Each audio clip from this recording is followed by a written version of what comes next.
Welcome. I'm about to show you how to train your body without the joint pain and back pain.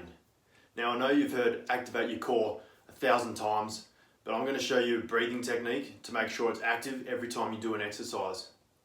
You see, in the Western world, when we had a sore back, not long ago, the physio prescribed a bunch of sit-ups and ab exercises.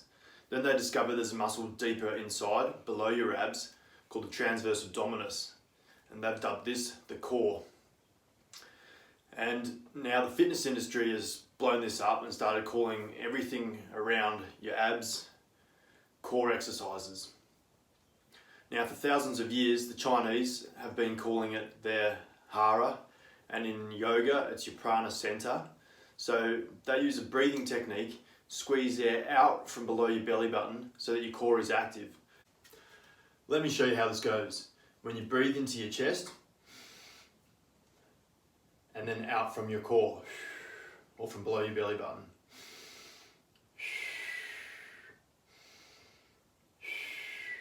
So from side on into your chest and out from below your belly button. You see that waistline start to tilt back. And then you'll see this start to affect your hips and your knees. So you want to turn those knees out on the exhale. The feet. So on the exhale, if you have a bunion and crowded toes, you want to separate them and get some space. So from the side, you might notice that you've got a collapsed foot. The ankle rolls in. So on the exhale, you're going to turn that knee out and create an arch in your foot, and it lifts up. And then you'll train from there. Now, even if you're lying in bed, this can be practiced from a lying position. Breathe into your chest and squeeze the air out from below your belly button. You can place one hand underneath the small of your back and one hand on your belly button to self-assess. The next step is to try and lift one leg.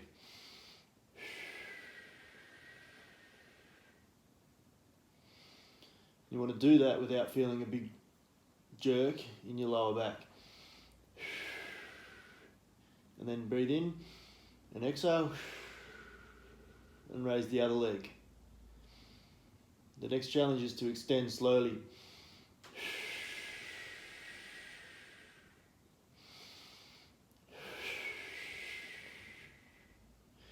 If you get this right, you'll find a real resistance just on that small extension, without overloading your core unit and using the hip flexors to support you and put pressure in your lower back.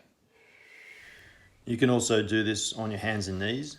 Set your shoulders down and back from your ears, and then practice just lifting up your lower back using your exhale. So keeping your spine nice and neutral, and then squeezing your belt buckle up to the ceiling. And you can also try this in a kneeling position, which is really beneficial for trying to stretch out the front of your quad or your hip. So there's hip flexors that cause a lot of problems on your lower back. So again, inhale into your chest, squeeze the air out from below your belly button. You can see the hips tilting back and getting length in your lower back and through the front of your hip.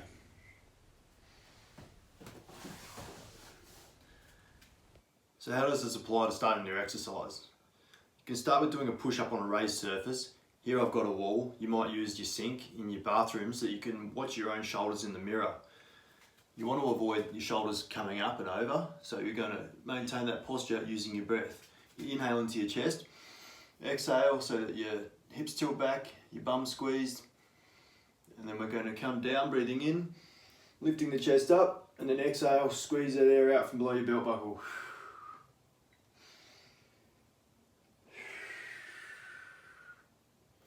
You can increase the resistance by moving your feet back.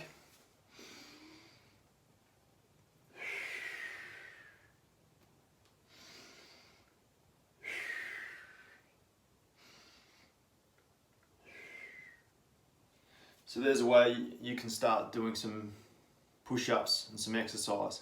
The key here, even though you're pushing, is to really focus on your upper back and keeping those shoulders down and low so you don't end up and rounded. And keep the hands nice and low so they're pushing from the height of your elbows. Now for a leg exercise, you want to challenge that knee alignment and your foot posture. This challenges the hip to do its job. Your glute muscles run horizontally around your hip and grab the outside and make sure that your knee is pointing in the right direction. So if you're doing leg exercises where your knee is caving in, then it's overloaded and you're going to cause yourself knee injuries.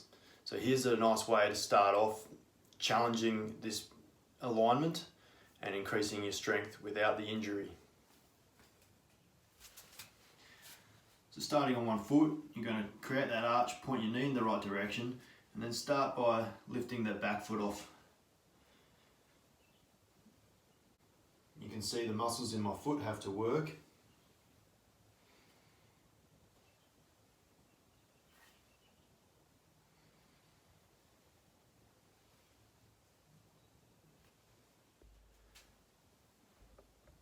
Great, so now you've got some exercises to start strengthening your core and address your foot posture and your shoulder posture. Now I recommend training in bare feet so you can really start to utilize the muscles in your feet. But if you're on your feet all day and you're finding you're getting a sore back and tired knees, then some things to consider are some aids. You notice in a squishy pair of training shoes, there's not much support. So you might find that when you put all the weight on the inside, it rolls in, and then you get the bad alignment, which causes knee pain and back pain. In a running shoe, there's a harder compound on the inside, which stops the heel collapsing in, and so that up your Achilles tendon is nice and straight. This will prevent a lot of knee pain and back issues.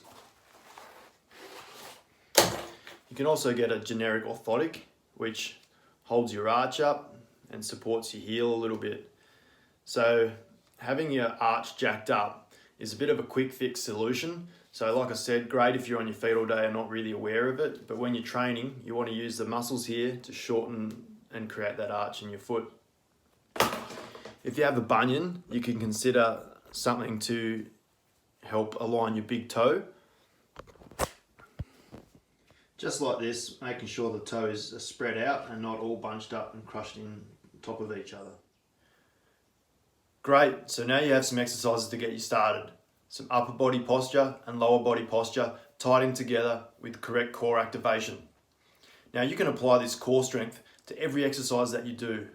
Instead of turning up to a class and getting yelled and screamed at to activate your core, do it in your own time. Take your time and pay attention to your movements.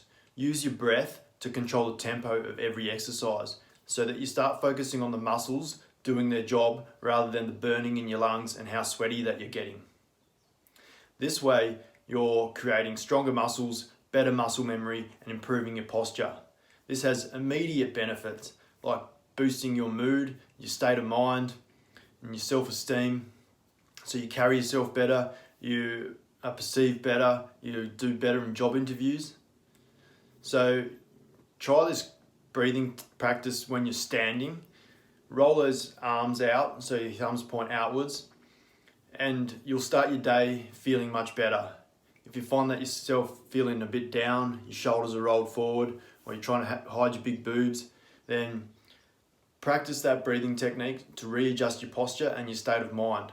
And then when you do your workout, it's 45 minutes to an hour long of challenging this posture and resetting each time with your breathing so that you're building up the endurance to be able to do this longer.